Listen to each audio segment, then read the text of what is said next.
It's 2 miles. Are you ready for some real fun? Is it real fun if you have to tell us that it's real fun? Or? Yeah.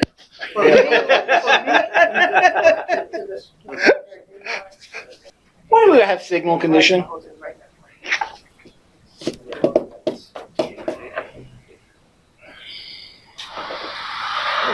Wouldn't it be nice if I went out to take a measurement and I take my probe and I drop it down like that and I get the data I want over here in my computer? Is that the way the world works? Okay, even if I mount it right, is that the way the world works? That probe doesn't exist by itself. Okay, all the transducers need stuff in or need stuff out. So you're going to have a transducer and you're going to have some sort of output. But sometimes you don't get an output unless you have an input. Strain gauges, for one, you got to put power to it, right? Thermocouples you don't, but they're unusual. So you're going to have some sort of power supply going into it. The signal coming out isn't the signal you want to measure. You want to measure what it is, but it's too low in value. So you need to amplify it. It may also be something you can't measure easily. So you're going to convert it. And when you calibrate it, you may be able to make the readings better by zero balancing it, take out some of that drift that's in there that you can take out. It may have a frequency range that you don't want to measure all those frequencies, so you're going to filter it. Maybe you're going to want to transmit it on telemetry systems, so you're going to modulate it. So all those things have to happen, and many times they have to happen at the same time. So the signal is going to come in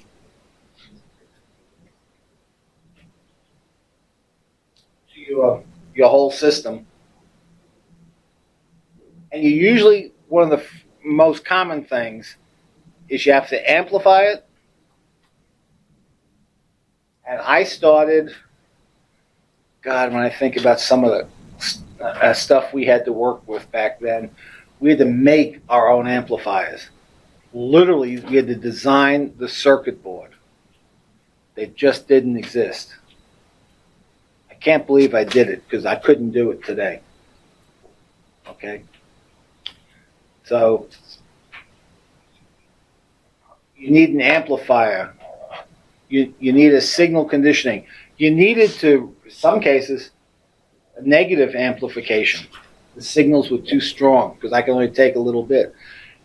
And when I built that amplifier, it changed the outputs. So then I had to, add some sort of zero correction to that, so I got it back down. That ain't the case today. You go out to buy stuff today, it's, you go to the store and you say, I need this and this and this, right off and they make it and it magically appears. Okay? Things have gotten a lot better. Okay? A lot of what I used to measure, we had to record it analog. Do you understand when I say we had to record it as analog signals? Do you know what that means? Tape decks. Okay, our tape deck, we could record, get ready for this, 14 channels at once. Paid a lot of money for that. $55,000 and $1970. 2 minutes worth. And 2 minutes worth of data. No, actually, that was about if we were keeping it down to 2,000 hertz, we could get almost an hour.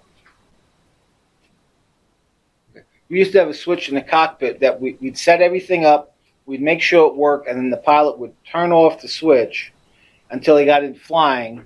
And as soon as he took off, one of the last things he did before he got his permission to roll was turn on the power.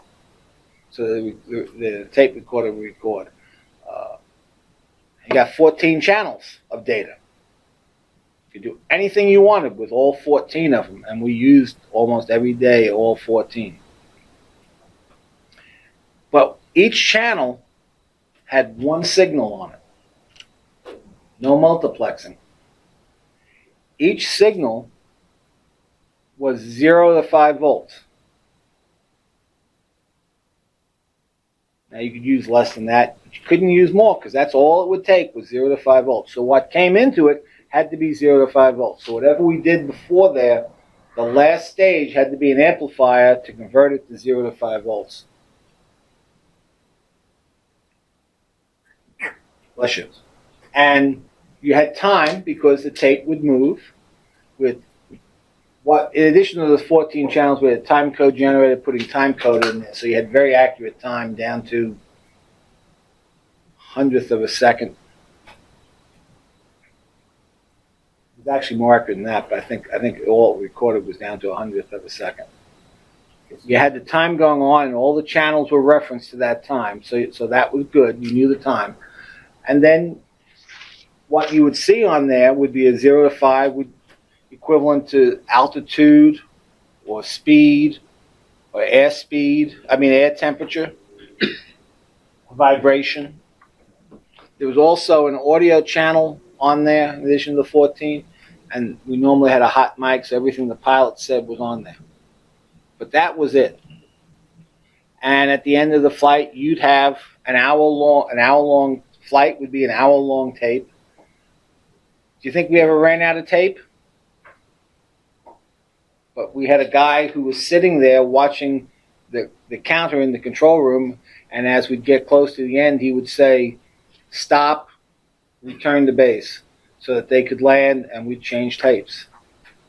And they wouldn't let you fly with them to change them in there?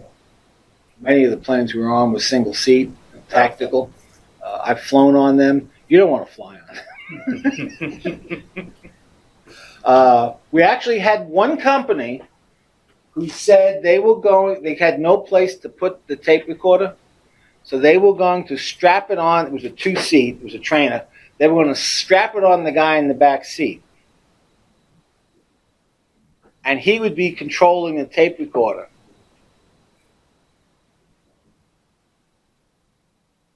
What happens if he has to eject? Oh, we'll make it so all the wires will pull out real easy.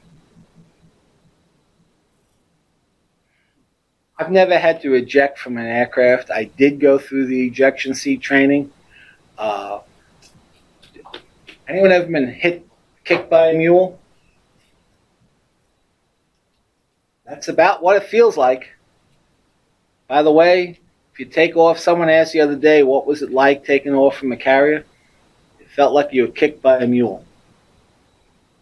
You know, you're sitting there, and they let me do the salute, because once you're ready to go, they'd say salute the launch captain, and that was the signal to go. Normally it's the pilot, but I was a VIP, so they let me do it. So you go like that, and the next thing I knew, you very quick put your hand out. The next thing I knew, I was like this. Holy! We were in the air. We were off the carrier deck. We were in the air, but we were going down. You come off the carrier and you do that. You know what you see when you look out? You know how close to the water you get?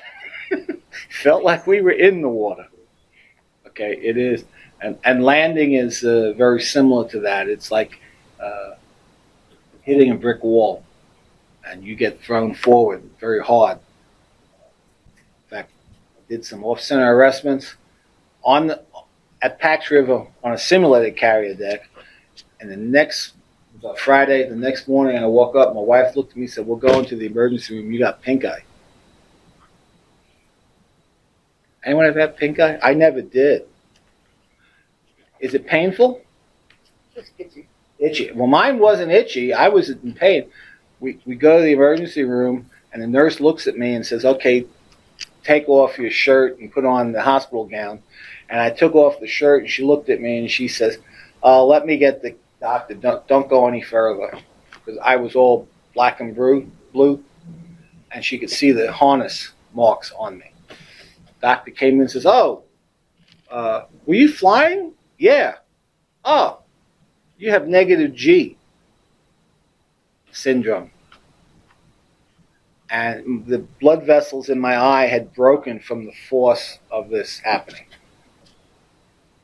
So, and I had black and blue in places people should not be black and blue. Okay? I was aching, but I didn't realize how bad I was until after that. Yeah, that's what happened. So we'd have that. And at the end of the 1 hour flight, you'd have 14 channels of data. And you can review 14 channels of data pretty quickly, can't you? If you look at everything all the way through, it takes one person 14 hours. Or 14 people, 1 hour. Modern aircraft, anyone want to make a guess how much flight test data they get for a 1 hour flight?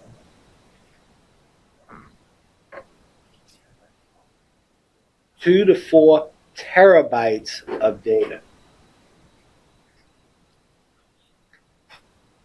I can't mentally think what a terabyte is. I have a backup system at home that is 4 terabytes. I back up my computer here at my house in Maryland. My son's computer in Colorado is backed up at my house. We haven't hit 1 terabyte yet. That's a lot of data. How do you analyze that data? You know, you look at what you need to look at, and the rest of it is there for the record. The modern signal conditioning going in is taking all this data, doing everything they can to it. So here's the way you look at it. First thing we're going to talk about is DC carrier amplification. You have a transducer. It's going into some amplifying circuit. What's an amplifying circuit? It's a Wheatstone bridge. It's a fairly common way of doing it. The first thing they do is they put it through a low-pass filter. Okay, what's a low-pass filter take out? High frequency. If you look at the signal that's coming in, you see how there's noise on it. That's high-frequency noise. You take that off. Then you put it into a modulator. So what does a modulator do? Puts the signal on a high-frequency signal. So you modulate the high frequency, and you get something that looks like that. Then you amplify it, and you'll get that. So now you're getting up in the power range you can talk about. You put a phase-sensitive demodulator in, which is driven by an oscillator, and you're getting back to the original signal you want, but you still have some noise from the high frequency in it. You put another low-pass filter in, and you have back the original signal amplified. What's the purpose of the modulation? Which one? The initial one where you're actually doing the modulator. To be able to amplify it. This is a DC carrier amplifier because what you're really doing, you need that modulation because you amplify the AC, and it works. So when you're going from, once you get into this signal and you amplify, it's an AC amplifier. So you can amplify it. And then once you get the AC, you don't want that AC in there because it's not signal. So you take out what you put in, and so you end up with that. But because noise has come across, you filter out that noise. So you can't actually amplify a DC signal directly? You can't. There's not a good way to do it directly. Can you do it? Yes, you can. Is it good? Is it reliable? Will it work? No. It causes more problems. So DC, you're kind of stuck. Now, even though this is an AC signal, you just can't amplify it. So you go to a higher frequency where you can amplify it.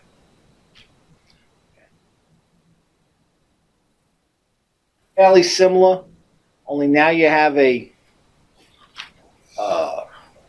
AC excited bridge, again with the low pass filter, the AC amplifier, do a phase demodulator, clean up that signal and you come out. It's a little simpler, but it's an AC signal that you're starting with.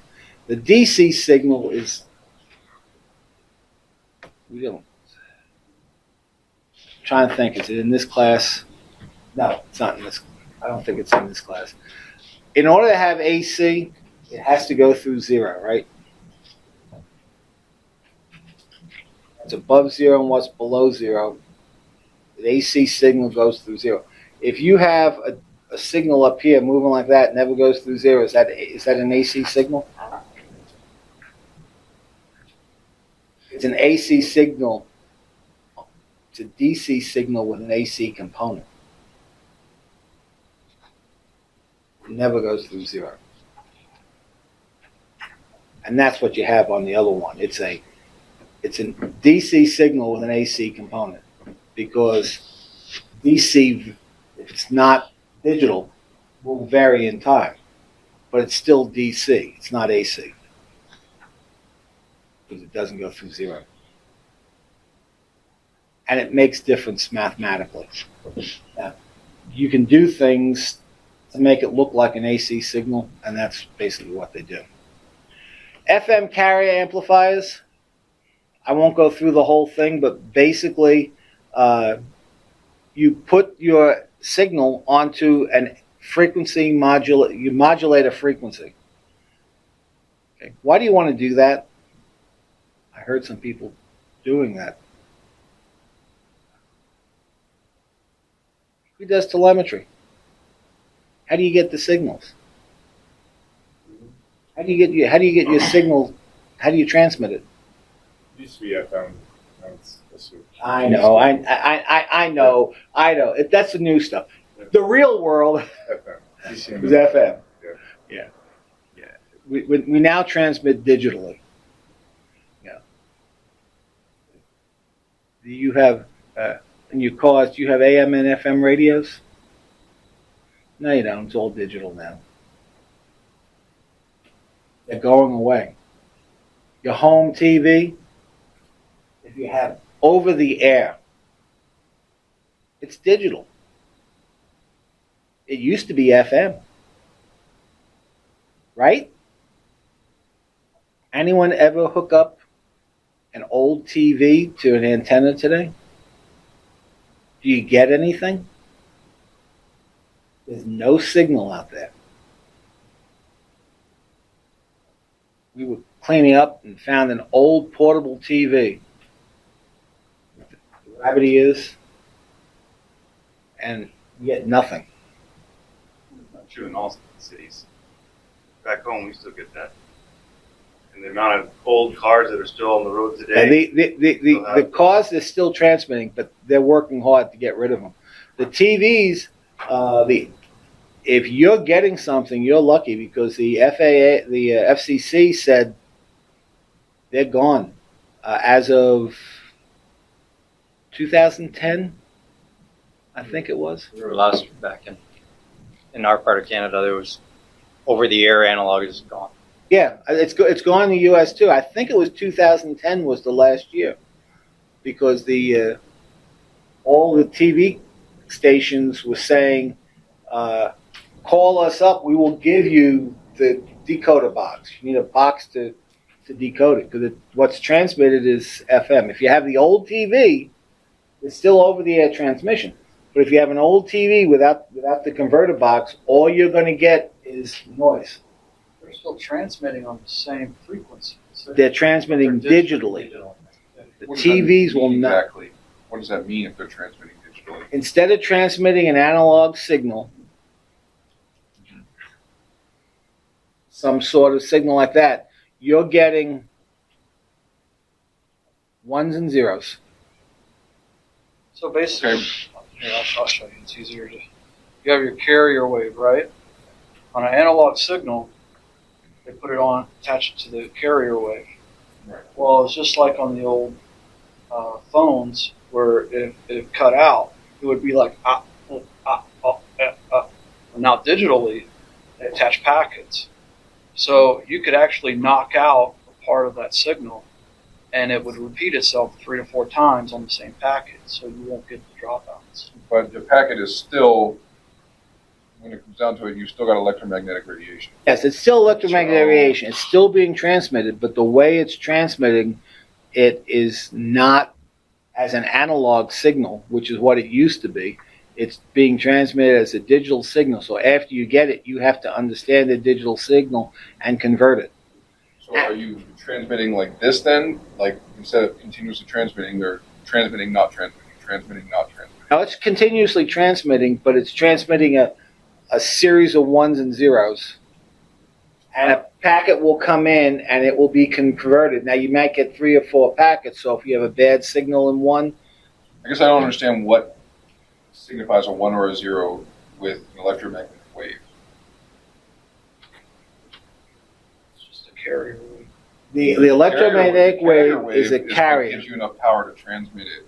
You're superimposing another electromagnetic wave over it that contains information. It is still modulating the FM, but as opposed to modulating as a continuous signal, it's modulating it with packets of information, and those packets are all ones and zeros. So it's going 110011, No, I understand that 110011, much, but at the physical level. physical level. A 1 and a 0, you're going straight to a 1 or a 0. The change in the frequency tells them if frequency is this much, it's a 1. If it's this much, it's a 0. And that's why it's still frequency modulation. Still frequency modulation, but it's digital frequency modulation as opposed to analog. Whereas it'll much broader range. It's constantly changing. No, that's all I needed to hear. Sorry for slowing them down. No. If you have the question, there's probably 2 others who do. Okay, so FM, very common.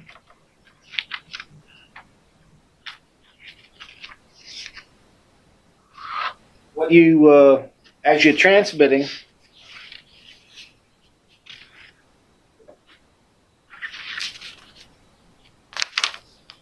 okay, as you're transmitting, you come in with the, now, what you saw before is in that whole little block right here.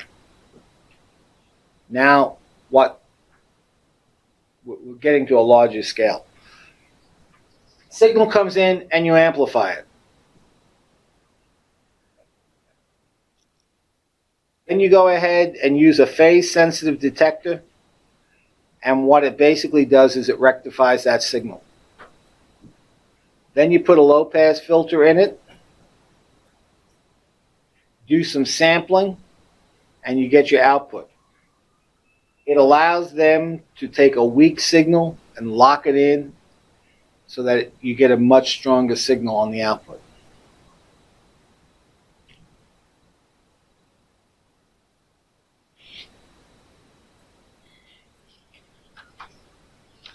One of the things that's a real problem whenever you're doing any type of measurement is impedance matching.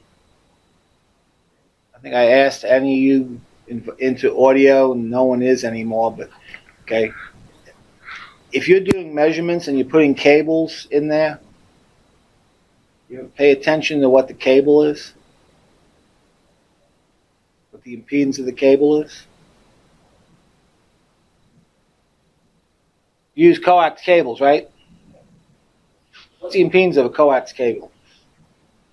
50 ohm and 75 ohms. Well, there's more than 2, but 50 and 75 are the 2 most common. What happens if you take a 50 ohm coax and connect it to a 70 ohm coax? Does it work? It will work, but not What? effectively. It's not effectively. You have an impedance mismatch. Okay, well, you have a transducer. What's the impedance of that transducer?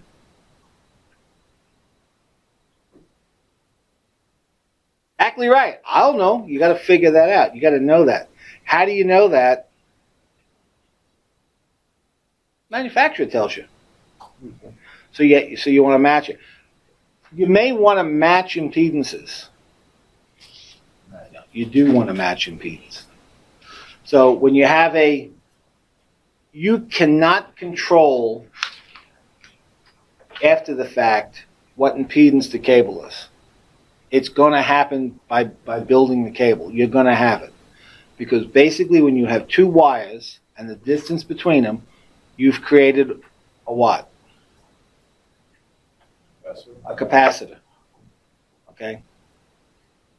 So the cable will see the transducer basically as a voltage source. There's a capacitor associated with it and some resistance associated with it, and you can match those two.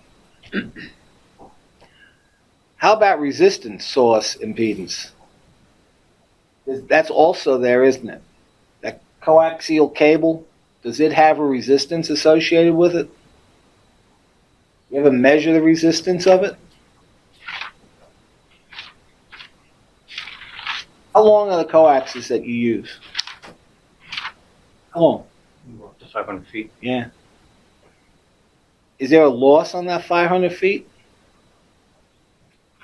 And it could be, one of the reasons you use a coaxial cable is it's a low loss cable. You ever hear it called that? I'm going to use a coax because it's low loss cable. Is low loss known loss? There's still a loss, but you don't have as much of a loss. And what happens with the impedance is it changes the frequencies that you can measure before you have problems. It's a high frequency issue, is it? Or Yeah. More controlled? Okay. By the way, at low frequency, would you use coaxial at all? What do you normally use at low frequency?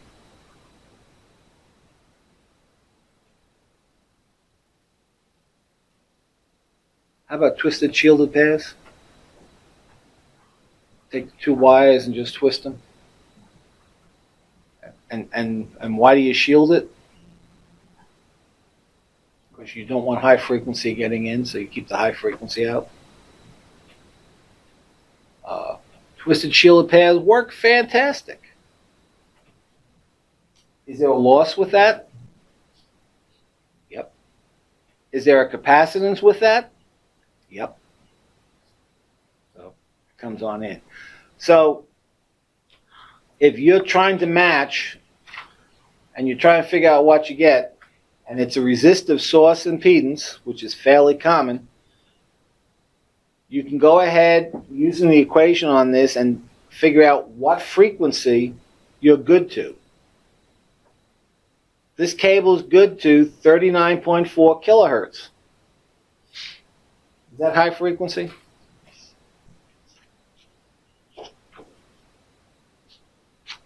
Actually getting up into the radio frequency, but it's not high frequency compared to the gigahertz for satellite communication. It's high frequency compared to 2,000 hertz for vibration. There is no hard and fast definition of what's high frequency and low frequency. If all your work is 10,000 hertz and below, is 39 kilohertz high frequency? Would you use coax cable with that, or would you use twisted shielded pair? It's actually coax limits.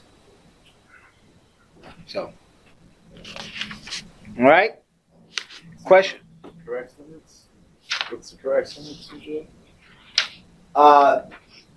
Depends on the coax, but it will work up into the megahertz. But again, it depends on what the transducer is. Yeah. This is good up to the megahertz, and I put a transducer in that has a high resisted impedance, and it's not megahertz anymore, it's only kilohertz, because it affects the whole system. So, yeah, again, most of you don't get to modify the impedance of the transducer. It's a given. But you can do an impedance match to keep the problems out. All right, strain gauges.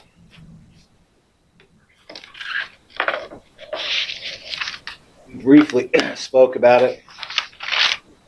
And I'm not going to go into a lot of detail on it, but A change in a transistor resistance that is small will allow the bridge to, if you will, exaggerate that small change. So you can see how that's something that might make life easy for you.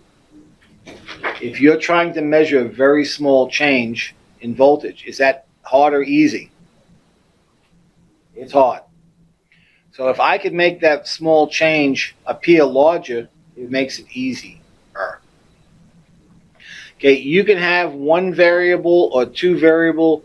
I've seen some work where people have used 4 variable resistors in a bridge. I could not figure out how they did their math to do it. Okay, but it was not stable in any way, shape, or form that I could see. It was constantly varying.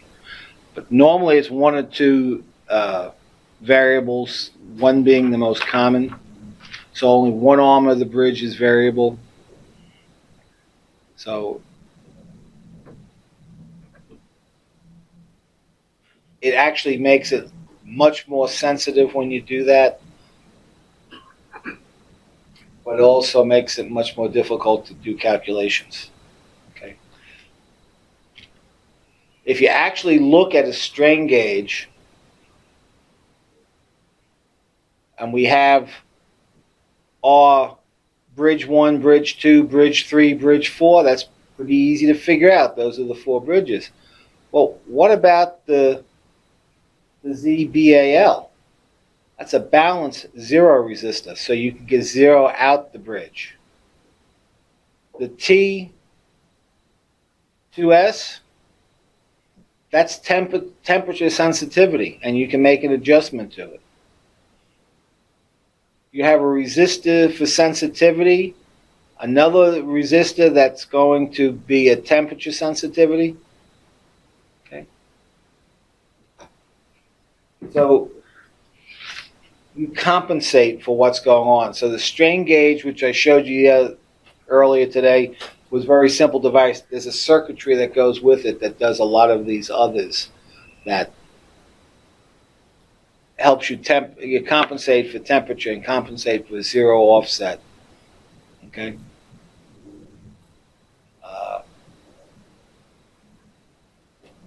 Externally, you can put another wire it up so that you can take that variable resistor out and have a fixed resistor in there to calibrate it. So you have that calibration. And even with strain gauges, you might have to do an impedance mismatch and have to adjust the impedance. Having gone through that, I can tell you, you never do that in real world. And you'll do those things, but it'll all be fairly straightforward to do. It's not that hard. So you actually do equivalent circuits for a bridge. So here at the top is basically your bridge. You got a power supply, some adjustment, you got the bridge, and you have a voltage amplifier. Okay? So when you do that, you want to do a 0 measurement output for a full bridge transducer. You know, you'll have some sort of balance pot and a load resistor. And then when you do the final equivalent circuit, you do for a half bridge, it's slightly different, but it's still fairly simple. Notice how you have measuring the voltage based. Change this, gets you the voltage. Questions? All right. One of the things you want to do is calibrate a bridge. You have an external resistor. I say external. Outside the bridge. It can still be on the circuit. Do you use ARCALs? Well, use what? ARCALs. Resistant cals. Yeah. Every once in a while we'll do that. Yeah. Since ours were hard to get to, we normally built it into the external circuitry, so it was right there. A lot of places will only put it in when they need it. But basically, you take one arm of the bridge out, put a known in, and you can go ahead and do a very accurate calibration very quickly. Questions?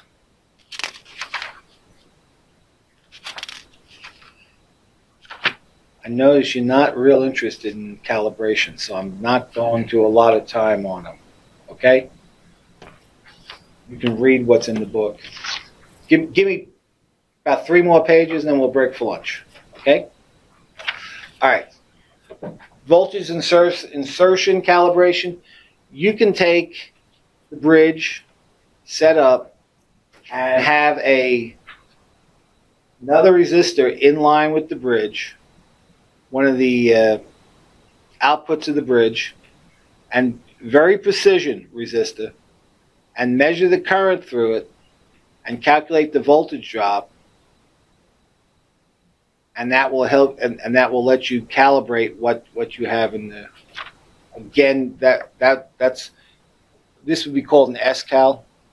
R-cal and S-cal are what they're called, and it's a circuitry that you would be put in with the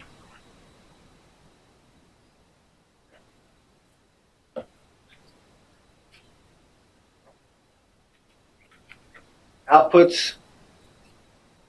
You want to know high frequency results from a bridge? You can put a high pass filter in there.